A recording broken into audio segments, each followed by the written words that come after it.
Hello everyone, welcome back to my YouTube channel exceptional इंसान। कैसे हो आप सभी? आई होप आप सब बहुत अच्छे होंगे और अपनी तैयारी अच्छे से कर रहे होंगे।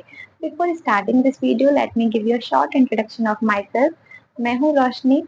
मैंने आईबीपीएस क्लर्क 2023 और आरआरबी क्लर्क 2023 के एग्जाम्स को क्लियर करा हुआ है, जिसमें कि अभी मेरी ज्वाइनिंग नहीं हुई है और आप लोग के जैसे मैं भी 2024 के पीओ एग्जाम्स को टारगेट कर रही हूँ। तो चलिए शुरू करते हैं इस वीडियो को। इस वीडियो में I am going to share about some important quizzes and some mocks which you should go for. तो इस वीडियो में मैं बताऊंगी कि आपको किस मॉक्स के लिए जाना चाहिए, कौन से मॉक्स आपको करने चाहिए। समटाइम्स क्या होता है कि जो इजी मॉक्स होते हैं हम उनको करने लग जाते हैं और उनमें हमारी परसेंटाइल बहुत अच्छी आने लग जाती है। उससे हम खुश हो जाते हैं कि ये देखो हमारी परसेंटाइल इतनी अच्छी आ रही है, 99 परसेंटाइल लेके आ रहे हैं। लेकिन ना एक चीज आप लिख के ले लो कि लास्ट ईयर 2023 में भी एग्जाम्स इजी नहीं आए थे। प्री के एग्जाम्स ने एकदम मचाया हुआ था, लेवल उनका बहुत अच्छा खासा आया था। और इस बार भी लेवल बढ़ेगा। आप मतलब लास्ट ईयर से अगर कंपेयर करें ना, तो लेवल कम नहीं होता है, वो उससे या तो उसके बराबर आता है या बढ़ता है। और जो मेरे को ना ऐसी गट फीलिंग है कि लेवल बढ़ेगा ही, बिकॉज एसबीआई क्लर्क ने भी जो भी जिन्होंने दिया था उनको भी पता है कि इस बार एसबीआई क्लर्क का भी लेवल कितना आया था। तो लेवल कम तो आप बिल्कुल लेके ही मत चलो। तो ये चीज तो कंफर्म है कि लेवल बढ़ेगा, लेवल एग्जाम्स का बहुत हाई रहने वाला है। तो उस लेवल के हिसाब से आपको किस मॉक से प्रैक्टिस करनी चाहिए, कौन से मॉक्स के लिए आपको जाना चाहिए, तो वो चीज मैं आपको बताने वाली हूँ। तो देखो, सबसे पहली चीज, कुछ लोग जाते हैं टेक्स्ट बुक की तरफ। मैं टेक्स्ट बुक को कभी भी सजेस्ट नहीं करती। देखो, क्योंकि ना जो टेक्स्ट बुक है उसका लेवल, मतलब कई लोग बोल रहे हैं कि लास्ट ईयर से उसने अपना लेवल बढ़ा दिया है। लेकिन जितना टेक्स्ट बुक ने अपना लेवल बढ़ाया है उतना ही एग्जाम्स का भी लेवल और ज्यादा ऊपर हो गया है। तो अभी भी अगर मैं देखूँ ना, तो टेक्स्ट बुक और रियल बैंकिंग एग्जाम्स मुझे बिल्कुल भी इनका कोई तोलमोल नहीं लगता।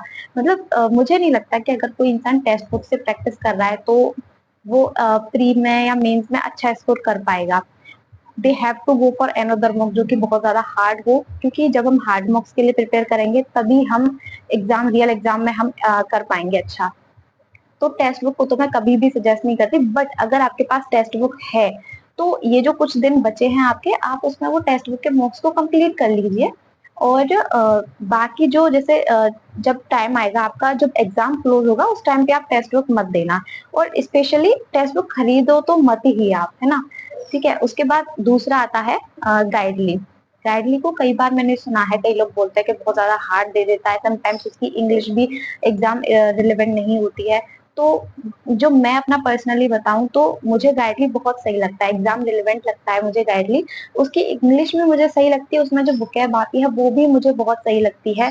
क्योंकि जो एग्जाम में वोकैब होती है वो मैंने देखी है, और मतलब जो पास्ट ईयर जो पीवाईक्यूज में मैंने वोकैब देखी और गाइडली की वोकैब देखी, वो मेरे को बहुत सही लगते हैं। गाइडली का लेवल भी मुझे सही लगता है। अगर आप गाइडली से प्रैक्टिस करोगे तो आई एम डेम श्योर कि आपकी प्रैक्टिस बहुत अच्छी हो जाएगी, आपका लेवल बहुत अच्छा हो जाएगा। अंडरस्टैंडिंग भी आपकी वहां से डेवलप होगी, whether it's about quant, reasoning और इंग्लिश, किसी की भी बात हो। तो गाइडली को मैं बहुत ज्यादा सजेस्ट करती हूँ, गाइडली आप ले सकते हो। उसके बाद नेक्स्ट वन, प्रैक्टिस मॉक। तो प्रैक्टिस मॉक और ऑलिव बोर्ड दोनों का लेवल मुझे एग्जाम के बराबर लगता है। ऐसा नहीं है कि एग्जाम से ज्यादा हो, एग्जाम के बराबर ही लगता है। तो अगर वो आपके पास है तो आप उससे भी प्रैक्टिस कर सकते हो। नेक्स्ट वन, एक ये स्मार्ट कीड़ा। स्मार्ट कीड़ा का बहुत लोग बोलते हैं कि एग्जाम इरिविलेंट है। शुरू में मुझे भी वो एग्जाम इरिविलेंट ही लगता था, बट बाद में जैसे जैसे मुझे एक्सपीरियंस होने लगा और पता चला, तो मैंने ये चीज नोटिस करी कि जो स्मार्ट कीड़ा के मेंस के मॉक्स हैं, आप वो दोगे तो आपके लिए बहुत यूजफुल रहेंगे। उनसे आपकी अंडरस्टैंडिंग बहुत अच्छी हो जाएगी। क्वांट में आपकी अंडरस्टैंडिंग बहुत अच्छी बना देगा। एसबीआई पीओ मेंस के लिए आपको बहुत अच्छे से तैयार कर देगा वो। रीजनिंग में पजल्स की आपकी अप्रोच करना आ जाएगा आपको कि जो मेंस लेवल पजल्स होती हैं उनको किस तरीके से करना चाहिए, क्या उनकी अप्रोच रहनी चाहिए। मतलब अंडरस्टैंडिंग बहुत अच्छी डेवलप कर देता है स्मार्ट किया।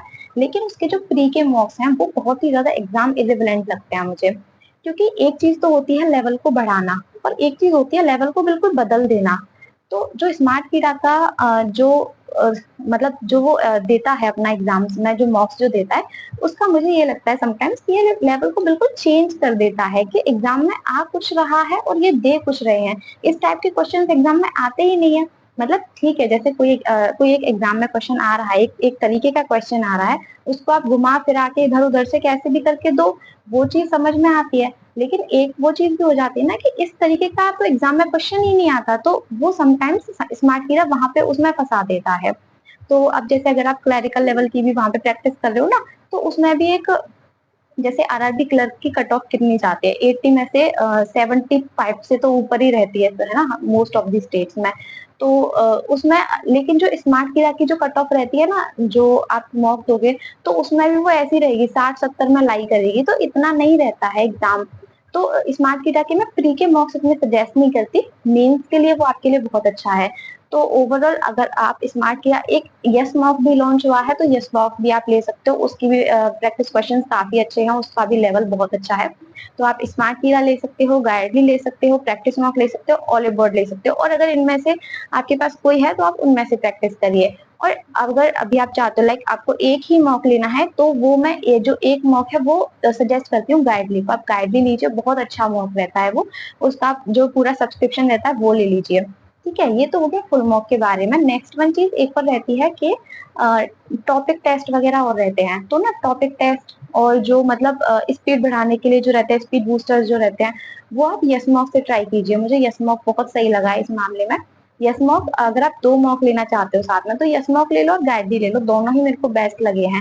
और रही बात प्रैक्टिस की, तो प्रैक्टिस के लिए मैं ऑलरेडी चीजें बता चुकी हूँ कि आपको कहाँ से करनी चाहिए, और मैंने इसके लिए एक स्पेशल वीडियो भी बनाई थी कि क्वांट के लिए आपको पजल्स के लिए कहाँ से करनी है, रीजनिंग के लिए और क्वांट के लिए जो डीआईज वगैरह है उसके लिए कहाँ से करनी है। अगर आपको देखनी है तो मैं वो डिस्क्रिप्शन में लिंक प्रोवाइड करवा दूंगी, आप वहां से देख सकते हो।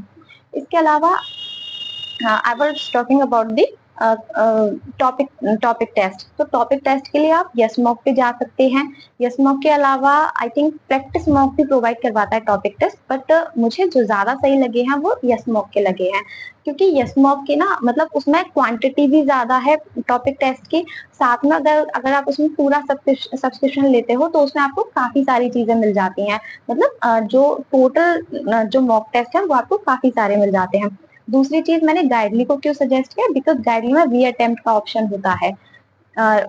ये री अटेम्प्ट का ऑप्शन स्मार्ट की सॉरी उसमें ऑलिव बोर्ड में नहीं होता है। स्मार्ट कीड़ा के लिए तो मैं प्री के लिए वैसे भी मना कर रही थी, बट उसमें ऑलिव बोर्ड का अच्छा है, प्री का अच्छा है उसका स्पीड के लिए, मतलब प्री में तो स्पीड ही मैटर करती है, तो आप ऑलिव बोर्ड के जा सकते हो ऑलिव बोर्ड के लिए।